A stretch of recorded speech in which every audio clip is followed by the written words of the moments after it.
তো প্রথমে সব মুরগিগুলোকে আস্তে আস্তে মেরে ফেলবো, মেরে এবার একটা একটা করে ঝাঁকায় রাখছি। তো আবার একটা মারলাম।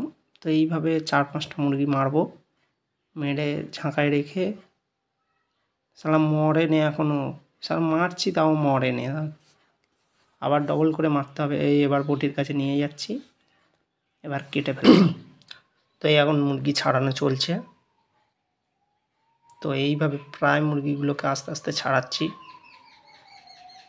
তো এখন বটি প্রচণ্ড ধার, তো ছাড়াতে প্রচুর কষ্ট।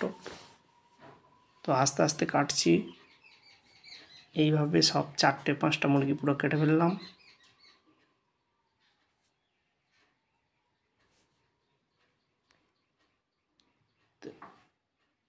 কাটা হয়ে গেল। এবারে বালতিতে ধোবো, এইটাকে ভালো করে ধুলাম।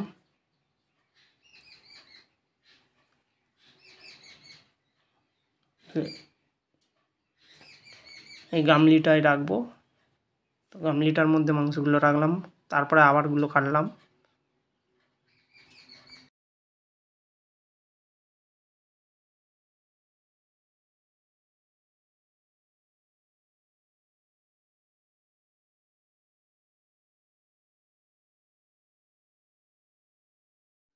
তো প্রায় মুরগিগুলো এবারে আস্তে সব প্রায় সব ছাড়িয়ে ফেলেছি।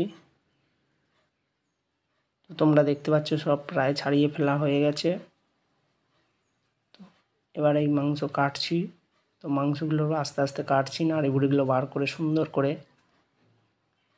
এবার একটা একটা করে কেটে কোঁচাবো। বটি প্রচণ্ড ধার, খুব ভয়ে ভয়ে ভয়ে কাটছি। তো আমি কাটতে পারবো তাও আগে জানতাম না, তাও ভয়ে ভয়ে খুব কাটছি। তো দেখুন আবার একটা চেলা করলাম। তো এইভাবে প্রায় 4-5টা মুরগি কেটে ফেলছি।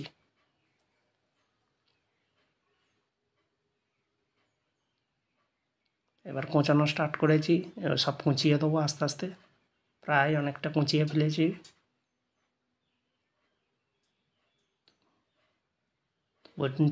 বটি প্রচণ্ড ধার, তো হাত সাবধানে করতে হচ্ছে।